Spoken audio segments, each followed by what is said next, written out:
Hey, boys and girls, this is Mike of Craft Beer Storm, and this is Craft Brew News for your Friday. Every Friday we publish Craft Brew News. We just go over a couple of the articles and stories that are happening during the week, courtesy of Brewbound. And we have our special guest today is Audra Gaizunas, who's from Brewed from Her Ledger. Hi, Audra. Hi, Mike. How are you? I'm doing good. Audra's a CPA, and she's accounting and finance and operations strategy for the beer industry. She's helped many breweries get off the ground. Has a lot of knowledge about the brewing, and she brews herself, right? She does. You do some home brewing, and then you did some collaborations with brewers. Yes, on occasion when I can. My brewery clients that I work with, I do love brewing. I love brewing and numbers. So it's fitting that my tagline is the numbers behind the beer. That's cool. And that's kind of what I do too. I'm like the CPA too, and I just, try to do the numbers. I know how much I'm losing. That's why I can figure that out. Yeah. Oh man, the craft beer industry is not an easy industry, and you always have to pivot and try to find where you're going to, make money and revenue, and things change. Things change. I got into this. We did 22-ounce bottles, and they were awesome, and then they fell out of favor. Stores didn't want them anymore, and people didn't want them, so we had to do cans. But cans were challenging, and now we're going into kegs. So it just keeps pivoting in order to stay alive. So you have to do that. Right. Yeah, and I also wanted to share the awesome news. I just looked at iTunes, and we are number 12 in the food category in all of iTunes. How awesome is that? Number 12. So rad. I wish I had like a little party favor sound effect to throw at you right now. Damn. Need one of those. I'm putting that all over the place. And actually, this podcast is going out tomorrow, so we're number 12. I think that's what I'm going to call it. We're number 12. Not Craft Brew News. Why not? But that's so awesome. It's just so awesome. But I love everybody who gives us ratings and listens to the podcast and downloads it. Now you can go out and tell your friends, yeah, I listened to the number 12 podcast in the food category in iTunes. So, let's get to our stories. So first story is from California. California ABC uncovers Brewpub violations. A statewide investigation by the California Department of Alcoholic and Beverage Control, ABC, into 70 brewpubs with its Type 75 licenses uncovered violations by nearly 50 of the licensees. And apparently this is a way to get around, I guess, their laws. As Brewbound reported in late July, Type 75 retail restaurant license gives brewpubs the ability to produce between 100 and 5,000 barrels annually. So it's not that much beer. However, some business owners sought to obtain the license with the primary intent to sell spirits. They weren't even going to sell beer. Right. Investigation found that nearly 50 licensees were either not brewing beer, not meeting the quotas, or not functioning as a brew pub. It's like crazy. And now the state's onto this, so these guys are in trouble. California Governor Jerry Brown signed a new law in September allowing the Type 75 licensees to sell their products for off-premise consumption. The law also tightened requirements for obtaining the license, requiring license holders to operate at least a 7-barrel brewing system and produce and sell at least 200 barrels annually. And previously, the Type 75 licensees were required to produce at least 100 barrels per year with no sales requirements. That led to some business owners to seek the licenses, which cost about $14,000. Instead of obtaining a full-blown liquor license, which can cost hundreds of thousands of dollars. So this license, I guess, has been purchased to try to circumvent the laws that are on the books, which is not a good thing, I think, for these guys. Creative cost savings. Just happens to be illegal. Creative cost savings. Found the loophole. Yeah. It's crazy. Wow. You pay $14,000 instead of hundreds of thousands of dollars. It reminds me of Uber. Like in New York City, they got these medallions. These poor cab drivers, they invest like $100,000 into a medallion, and then all of a sudden Uber comes out and just turns the industry on its head, and these medallions have just decreased in value. I mean, it's just like buying a house, But it's the same thing. It's just like this pay $14,000 instead of hundreds of thousands of dollars, which kind of lends to the fact that each state is different. Each state has their own laws, which kind of it causes complex quagmire in the beer world. Shipping beer from state to state. Dealing with local liquor authorities. It's just a lot of stuff. What do you see in terms of dealing with local authorities and local states and liquor licenses? They're constantly changing as well, the interpretation. So it's left us with a lot of questions at times that are unanswered, because a lot of these authorities that come into their positions don't have experience in really working with alcohol. They came from the Department of Revenue, and now they're in this arm of the Department of Revenue, so they don't really understand the alcohol business and how it works or how it functions. So sometimes they release legislation that isn't really fitting. It doesn't really make sense within those respective states, and then you question it, and sometimes it gets repealed or changed. Or I can give you an example. In North Carolina, I live in Asheville, North Carolina. But in North Carolina, we had what was the mill and machinery tax. And the mill and machinery tax basically allows you to not pay sales and use tax on your production equipment, because they wanted to limit that amount to a 1%, which was going to top out at $80,000 per piece of equipment. So you're really not paying that much. You're paying 1% instead of your regular sales and use rates. Well, mill and machinery, we use mills in our brewing operations as well, and a lot of these mills have been really they got shut down.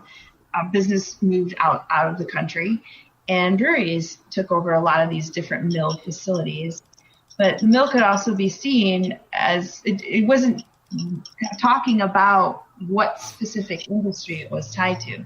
So a lot of the breweries were taking advantage of the mill and machinery tax, and nothing had been done to take that away or to oppose that for many, many, many, many years. And then this year it got repealed, but there was nothing to replace it. So are we supposed to pay mill and machinery? Are we supposed to pay sales and use tax now on a regular rate because that has gone away? Are people that have paid mill and machinery tax in the past, are they going to run into any issues if they get a sales and use tax audit? Or is the state going to come back and penalize them for 3 years worth of not paying it, or paying, this really goes into, it really affects the breweries that have opened over the last 3 years, because they're not going to audit a period that's further back than 3 for their statute of limitations. But anybody that's open the last 3 years, if they paid mill and machinery tax where they didn't pay sales and use tax, when there's no kind of regulation in place that is sitting to replace that mill and machinery tax that got repealed, there's a lot of questions that we don't have answers to. So it creates a lot of confusion, and it could also be extremely expensive, and we just don't know which direction to take. You'd have to ask for a letter of ruling, a private letter of ruling for an exception. So that's happening in every state, something to that kind of degree. I'm just giving you a North Carolina example. We don't have the answers to these questions that have arisen, and we don't know what the future holds. So we do things the best that we can, but we don't want to overpay tax, certainly. But we're not, trying to circumvent it on purpose is never going to be beneficial to anybody. But we all have different interpretations of what a law how it reads and how it can read. And it hadn't been disputed in the past. So we'll see what the future holds. But a lot of my clients are a little nervous about that, because they look to me for guidance, and I don't have anything to give them, because the state hasn't answered my questions. They haven't really provided us any sort of guidance. Yeah, it's kind of a cloudy. Yeah, when you start mixing industries or like the mill and then the brewing. I mean, here I have to charge food tax for beer. Like Right. They consider it. They just 2 years ago they just decided, okay, it's food, so we need food tax for that beer. When before they didn't need it, so they have to change everything and charge people food tax for the beer that we sell in on premise. If they take it home, you don't have to charge it, but if they drink it on premise, then there's an extra tax. It's a food and like meals tax. Yeah. So That exists in South Carolina as well. That exists in different states that I work with. And there's one county in North Carolina that does that too, Mecklenburg, that's outside of Charlotte or part of Charlotte. Wow. Yeah, it's interesting. Let's get to the next story. More than 1,200 breweries joined Sierra Nevada Wildfire Relief Project. There's been some huge fires in California, actually the largest fires I think the state has ever had. More than 1,200 breweries have signed up to brew a special IPA created by Sierra Nevada in an effort to raise money for wildfire relief.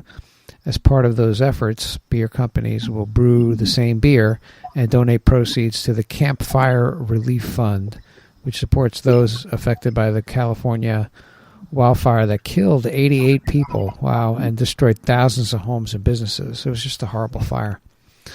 Sierra Nevada founder Ken Grossman wrote that his company will donate 100% of the sales of Resilience Butte County Proud IPA to the fund.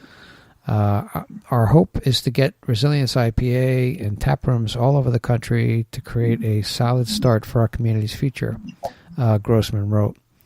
And brewers large and small have agreed to participate. So this is just another example of the brewing community coming together and doing something that helps these poor people that lost their homes and their lives. It's just a horrible event, and it's great to see everybody combining and collaborating, and that's why I love the industry as well. I love the brewing industry.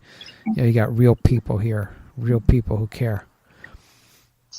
Yeah, we're a collaborative industry as it is, and it's just another example of how we really pull together to help each other out. Sierra Nevada is a massive brewery, and yet I have many of my clients, I can name 6 to 8 off the top of my head, that are brewing this Resilience IPA, and they're tiny. They're like 500 to 1,500 barrel breweries, and one's 3,500 barrels, but super tiny, and they're brewing the IPA too, because this brewery Sierra is a legacy for us, and Ken Grossman has set such a great example for many of us in terms of leadership and how to grow a brand and be who you are and be proud of your roots, and he's just blazed a great path. He's got a great book out there called Beyond the Pale. That's one I would suggest reading for craft beer geeks if you haven't already. But I just love seeing these small breweries pulling together to help one of their own, even though they're large. If you haven't gone on their Facebook page in a while, they have posted photos of those fires as they were blazing behind the brewery, and it was a really sad thing for me to see. Oh yeah, it was scary. It was very close. Really sad. Yeah. They had to evacuate. I think it was on a Friday. They evacuated, so we had to leave, and then they came back on Monday. Thank God, they didn't get affected, but the community there was affected, and it's great to see that people did step up. Brewers stepped up, and they're going to produce this beer. And I'm not sure if there's a timeline or anything. I might look into that. Maybe do a small batch of it, and it should be pretty cool.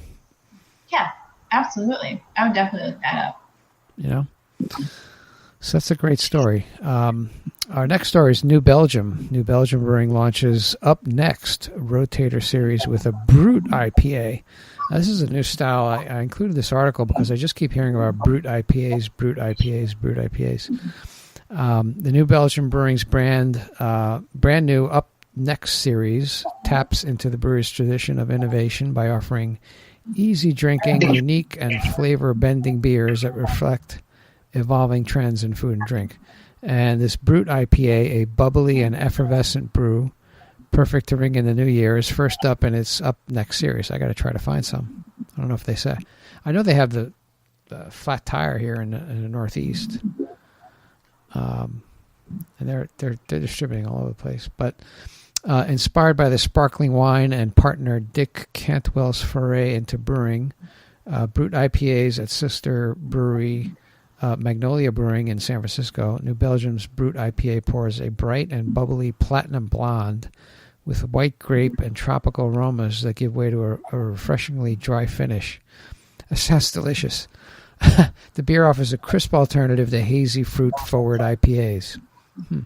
Russ Koenigs, the New Belgium research and development brewer, says our Brut IPA mashes wine notes with beer backbone that delivers the best of both traditions. This beer will take you through the holidays and beyond. It makes a great beer mosa as well. I mean, have you dealt with any of the Brut IPAs, or have you experienced any of those lately? I haven't had one yet. Oh, I've had multiple. We've had quite a few being brewed down here in Asheville too. But that New Belgium's second facility, their East Coast facility, is here in Asheville. So we see a lot of that. But I haven't had their Brut IPA. I've had others from breweries that are around town, and I like it because it's so effervescent and it does finish dry. And it's a different alternative to an IPA. I love the mashing up of wine and beer because I think it opens up the consumer base a little bit more. So you may have who are traditional white wine drinkers finally decide that they may want to try a beer, or they may find a beer that they like because it's a blend of both. And I've seen, Dogfish had too. They had 61. And Viniferous, they had also brewed their wine and beer mashups with the Syrah Must and how they've gone to brew. So they're putting out their product too on a national basis that you can see a wine beer mashup. I like it. I think it's different. It's not something that I would drink every single day. I don't like wine myself of any sort. Oh, really? And yeah, I've just never been. I drank wine for about 3 years, from the ages of 22 to about 25. And I thought that's what I was supposed to be doing. And I discovered craft beer a little bit younger than that, but I didn't really get into them until my mid-20s. And all of the wine went away. It didn't give me the headaches from the sulfites, and the alcohol level is much lower. So you could be out with your friends and be engaged in more physical activities rather than sitting around drinking out of glasses. Here now you can play bocce, you can go out and hike, you can go out and play disc golf. Nobody really does that with a wine glass in their hands. You do it with a beer. So, but anyway, I do like them. I think they offer a new alternative. It's a nice mashup between beer and wine. I think you're going to get some wine drinkers. That's going to be somewhat of a gateway style for them, like some of the sours have been over the years. I like that they're experimenting with different types of yeast and different types of beverages to create something new for the consumer. I love it. That's cool. I just had a couple questions. So you probably know more about making it than I do. The white, do they use actual grapes in the mash? You use must, and then you will use champagne yeast. You use champagne yeast. I always wanted to brew with that, Yeah. I haven't done it. I just like how effervescent it turns out. Oh, yeah. And the must I like, too, just because it gives you the aroma. It just releases, yeah. And that champagne yeast must be awesome. Mm-hmm. Oh, man. Yeah, that was my second question about the champagne yeast. But and then what kind of glass would you suggest to drink this in? Same as your beer is not really a couple of ounces of champagne. It's flutes. If you have them, I like the flute glasses. That even a Kolsch stand, I think, works pretty well if you have one. But something that's narrow and fluted, like you would drink champagne out of. Narrow and fluted, yeah. Yeah, that's cool. I gotta find this. I don't know I don't know if they have it here. I don't know. They don't talk about where they're going to distribute it. But sounds awesome. I gotta explore this Brut IPA. I think it's becoming more and more popular. From what I can see, I just see a lot of buzz about it. So it might be the next big thing. You never know. We'll see. And the last story we have is Left Hand Brewing Company expands international distribution to Sweden. I saw Sweden because I lived there for about 6 months. I did some audit work there, one of my countries that I've been to, and I think this is a cool story. Left Hand Brewing Company, a pioneer in craft beer innovation through its nitro technology, has partnered with grape brands to expand its international distribution into Sweden. Beginning this month, Left Hand Brewing's flagship brand, Milk Stout Nitro, will be available in System Bolaget in 12-ounce bottles. System Bolaget is like the state-run stores in Sweden. When I was there, if you wanted beer, you could go to your local grocery store and buy beer, but it couldn't exceed 3% ABV.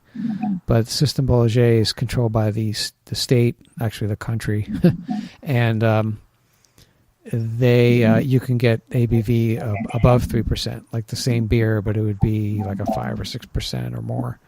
But Left Hand Brewing's Milk Stout Nitro will be in. And I didn't realize this, but Left Hand Milk Stout Nitro is the number one selling craft stout in the U.S. I didn't realize that. Yeah. I'm not surprised. I mean, it's a great beer. I love what they've put together there. Good people too. Yeah, they're based in Colorado. Yeah, I gotta get out there. I've tried their stuff at the GABF, and it is really good. It's very good. Left Hand in 2011, Left Hand became the first American craft brewery to encapsulate the Nitro Draft experience when it debuted Milk Stout Nitro in a bottle. And the innovation continued in 2016 when Left Hand introduced the first U.S.-made Nitro widget cans, allowing Nitro fans to take these smooth, creamy beers on the go. That's what Guinness did. They put that little capsule, that nitrogen capsule in their beer, and when you pop the top, it just gets released, right? And it creates this nice head on the beer, and it just gives it just releases all these awesome flavors. Now, Jorgen Hasselquist, co-founder and marketing manager at Grape Brand, said, "We have had a long relationship with Left Hand Milk Stout. Was the reason in the beginning. So to be able to introduce Milk Stout Nitro across Sweden is amazing. It'll be a fun adventure to make America's stout into Sweden's stout of choice." And there you go. Pretty fun. It's pretty cool. Going out to the new markets, trying to find new consumers. Like you said about the Lithuania, I think we were talking about in the other podcast we did. We also recorded a podcast before this about Audra and her company and what she's doing, and that'll be released sometime probably in January. But she's agreed to do the Craft Brew News, which is awesome. But that's, we're just going worldwide with all these craft beers, and you don't see the standard beers anymore. Even Ireland, I went to Ireland. I mean, the craft beer scene there is blowing up. They're doing a lot of the, American IPAs, and there's also other countries that are doing it. Italy has breweries, has really good breweries now. Italy is like wine. No, there are a lot of breweries there now. Producing a lot of good stuff. So, what have you seen? Have you been traveling internationally, Audra? No, I haven't. Not recently. I've been so busy with working that I haven't really done much outside of the U.S. Some of my clients have gone into the export market, so they are exporting to either Asia or Europe. More of them are to different Asian countries, and they're smaller breweries. It's just part of their business plan. They find that certain wholesalers that are over there, or exporters, want to import a little piece of the U.S. and the craft beer market, that this nostalgia and romanticism that's coming along with it that other countries just want to have a little piece of. I think it's interesting. It would not be a market focus of mine personally, but it is a growing segment of sales within craft beer from within the U.S. And, we import a lot of beers from other countries, so why shouldn't we be exporting in the countries that we were importing from, or just in the area. Yes, I just have concerns over quality control. How is it going to be handled while it's on the ship, as it's being transported, and whether the consumer in Europe or in Asia is going to be experiencing it the same way, the same flavor as it's meant to be experienced. So that's probably my biggest issue, because you don't have control over those markets. You don't have a salesperson that's sitting there in Sweden testing every single thing and selling your beer out there. So it kind of goes out into the ether, and that's probably my biggest worry is quality. How do you maintain quality, and so that someone that opens a left-hand milk stout in Sweden, they're drinking it and it tastes like it's supposed to taste. Right. And so that's probably my biggest concern. I think you have a little bit of a loss of control of your QC there, because it's going into the ether. Yeah, you never know. It could go on a ship, and then it could be held up, in some warehouse for months, like without refrigeration. I mean, you don't know what temperatures are in there. That could destroy the beer, or just make it not what it's originally intended to be. Sitting in 3 weeks, if you have an IPA, there goes your hop aroma and the forwardness that you're looking for. That you just shorten your shelf life by 3 weeks, and there's nothing you can do about it. So I don't know. We'll see. We'll see what happens. Yeah, I mean, and also the sales. You brought up a great point about the sales force. There's nobody really pushing it for you, so you're just hoping the distributor goes out and does their own thing, trying to push the beer to get it out there. Somebody's got to do some tastings or push it, or because there's just so many different beers out there. So, all right, Audra, I appreciate you being on Craft Brew Storm. Appreciate being here. Thank you. Craft Beer Storm and Craft Brew News has been great, and we're going to get your podcast out there in a couple of weeks. But I think that you have a lot of knowledge, and I appreciate you being here today and sharing this news with us and giving your color on it. You have a lot of I think you contributed a lot, and I appreciate what you're doing. And we will talk to you soon. If you guys like this podcast, if you like what we're doing, please go on iTunes and give us a rating, ranking, review. That means the world to us. We're number 12, by the way. So that's because of you guys, and it's awesome. And we'll just keep getting the content out to you. We do three times a week. We do Mondays. We do a review with a brewer or somebody, an influencer in the craft beer industry. Wednesdays we do beer styles, where I just pick another. I go down the list of the GABF guidelines, and we pick a different style every week, and we talk about it. What glass to serve it in, what examples of the style, what the GABF is looking for in terms of a perfect style. And then on Fridays we do this Craft Brew News to cover the news of the previous week. So thank you again, Audra. I appreciate it. Yeah, thanks for having me. Appreciate it, Mike. I'll see you in Denver for the Craft Brewers Conference, right? Oh yeah, man. I gotta get on that. Gotta get my media pass. Do it. I gotta do it. There's a lot of things I want to do. I want to do that Idaho thing too. I think that'd be awesome. Yep. Yeah. Man, beer marketing and tourism conference in Boise, Idaho in late March. It's awesome. Great agenda. All right, Audra, thanks very much for your help, and thanks, guys, for tuning in and subscribing and listening to our podcast. You guys are awesome. I love you guys. All right, we'll talk soon. All right, cheers.